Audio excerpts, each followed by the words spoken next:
Smart Impact, dans le débat RSE, aujourd'hui on pose la question, les entreprises du tabac peuvent-elles être responsables? Elles essayent, en tout cas depuis plusieurs mois maintenant, de communiquer sur leur politique de responsabilité sociale et environnementale. Le géant Philip Morris, par exemple, était même présent au salon annuel des entreprises responsables. Pour débattre avec nous aujourd'hui, Pascal Dietelme, administrateur du CNCT, Comité national contre le tabagisme, et ancien fonctionnaire de l'Organisation mondiale de la santé, nous accompagne. Bonjour. Bonjour. Merci d'être avec nous. Et Karine Galopel-Morvan, professeure des universités à l'École des hautes études en santé publique et spécialiste du marketing des cigarettiers, est également avec nous en visioconférence. Bonjour.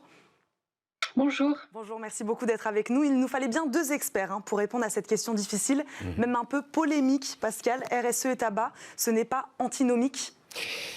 Oui, c'est antinomique. Et en fait, ce n'est pas vraiment une question polémique.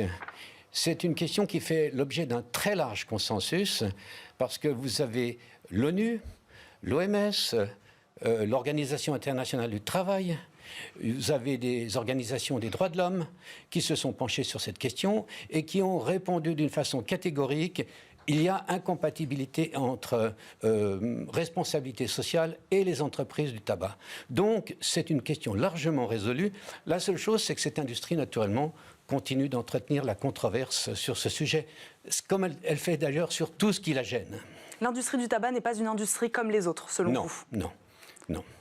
En fait, cette industrie, elle a été exclue du Pacte mondial, qui est un groupement qui rassemble toutes les entreprises qui s'engagent dans la responsabilité sociale.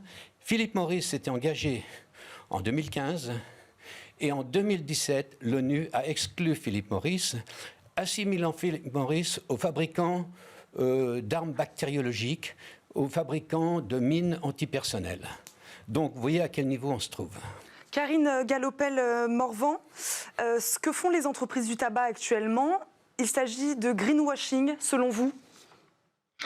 Oui, alors on le sait assez facilement parce que si on regarde la façon dont ces entreprises manient le lobbying et la RSE depuis plusieurs années, en fait c'est assez récurrent.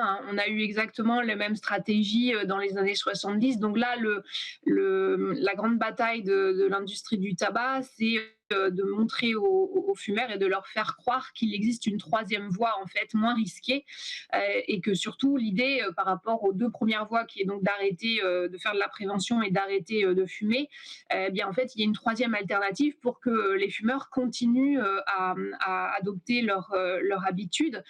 Donc là l'industrie du tabac a lancé par exemple la cigarette à chauffer qui donc par exemple pour Philip Morris c'est la marque IQOS qui fait l'objet de nombreuses publicités. Alors c'est intéressant donc ça évidemment ces stratégies c'est surtout pour éviter que les gens arrêtent de fumer et pour se donner une meilleure image en disant nous on veut vraiment un monde sans fumée, on veut vraiment produire des alternatives beaucoup moins risquées pour la santé pour les fumeurs. Donc c'est ce que la présidente de Philip Morris explique. Karine Galopel-Morvan, est-ce que les cigarettiers, les entreprises du tabac travaillent aussi à modifier les cigarettes déjà existantes? Ça, c'est ce qu'on a aussi envie de savoir. Elles travaillent donc sur des alternatives. Est-ce qu'elles travaillent également sur, par exemple, rendre le mégot biodégradable? Est-ce qu'elles travaillent aussi là-dessus? Alors, elles travaillent sur les cigarettes déjà existantes, mais pas forcément pour améliorer leur nocivité et réduire leur nocivité. En fait, le travail qui est fait sur les cigarettes aujourd'hui par l'industrie du tabac, c'est beaucoup autour des goûts. Il y a eu un gros succès planétaire qui sont les cigarettes à capsule. Il s'agit en fait d'intégrer une capsule dans la cigarette et les fumeurs peuvent cliquer ou pas sur la capsule pour avoir un goût à la menthe, au menthol, etc. C'est un énorme succès commercial dans le monde entier. Donc ça, c'est des exemples de travail sur la cigarette que réalise l'industrie du tabac. Mais ça, on n'est pas du tout dans la RSE. On est au contraire pour l'augmentation des marchés et des parts de marché. Pascal Dietelme, vous êtes d'accord avec ça? Les pratiques de lobbying, de publicité massive envers les jeunes, ce n'est pas compatible avec une politique RSE? C'est pas compatible, mais ce qu'il faut réaliser, c'est que ce marché, le marché de la cigarette, est sur le déclin. En fait, en quelque sorte, c'est un produit déjà du passé et qui n'attire plus beaucoup les jeunes qui sont plus attirés par leur téléphone portable. Et finalement, avoir une cigarette dans la main, c'est incompatible avec le fait d'avoir un téléphone portable dans la main. Et c'est sur le déclin et ça les affole beaucoup. d'une part. Et d'autre part, ils ont une très mauvaise image.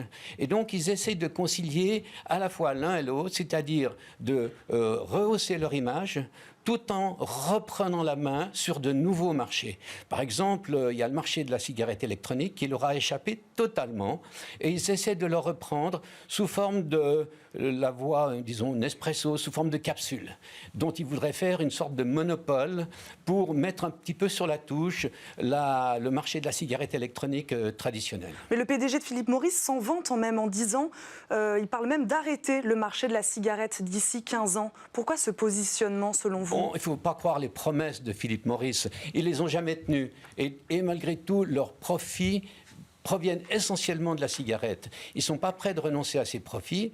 Par contre, ce qui les intéresse, eux, c'est de reprendre la main sur une partie des taxes qui sont absorbées par la cigarette.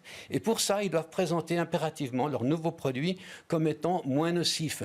Pour dire, voilà, comme il est moins nocif, il faut moins le taxer. Mais ce qui les intéresse, c'est cette espèce de pot d'or qui sont les taxes. Et ils aimeraient reprendre une partie de ces taxes, puisque leur marché est déclinant. Même quand on ajoute les nouveaux produits aux anciens produits, ça reste un marché déclinant. En parlant des taxes, est-ce que c'est efficace, selon vous, Pascal Oui, Guettel ? c'est très efficace. Oui, c'est même la mesure la plus efficace. Vous pouvez demander au professeur Galopel, qui est une experte là-dessus. C'est la mesure considérée comme la plus efficace, pour autant qu'elle ne soit pas prise en isolation. Et pour autant que les taxes soient avec des accroissements substantiels. Karine Galopel-Morvan, vous êtes d'accord avec ça? Les taxes sont donc efficaces. Est-ce que c'est à l'État aussi d'imposer peut-être encore plus de normes que des taxes? Oui, alors tout à fait, c'est un produit, enfin c'est une mesure essentielle, notamment pour les jeunes, et pour montrer aussi la non-crédibilité des positionnements actuels de l'industrie du tabac. L'industrie du tabac développe un lobbying très fort pour lutter contre les taxes qui sont mises en place dans les différents pays, dont la France, puisqu'on a eu le paquet à 10 €, et donc trafique en fait les chiffres associés au commerce illicite, puisque c'est l'argument toujours qui est avancé par l'industrie du tabac. Plus on augmente les taxes et les prix du tabac, et plus il va y avoir du trafic illicite, et plus les taxes vont échapper à l'État. Or, ce qu'il faut savoir, c'est que les chiffres du trafic illicite sont menés, viennent en fait de l'industrie du tabac, et qu'on n'a aucun contrôle sur la façon dont ces mesures sont réalisées.